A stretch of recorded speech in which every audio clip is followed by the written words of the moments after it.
அந்த காலத்துலலாம் ஒரு 10-15 குழந்தை பெத்த அம்மாங்களை நீங்க பார்த்திருப்பீங்க.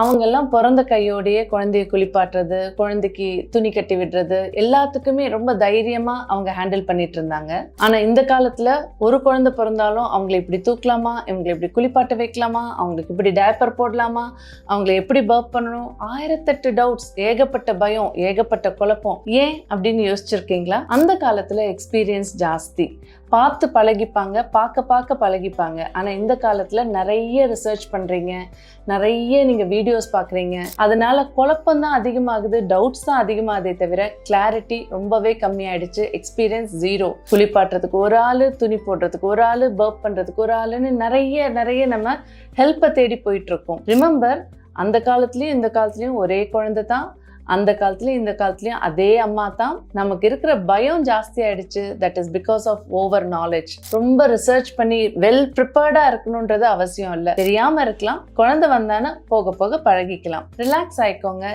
எதுக்கும் பேனிக் ஆகாதீங்க. ஓகேவா? தேங்க்யூ.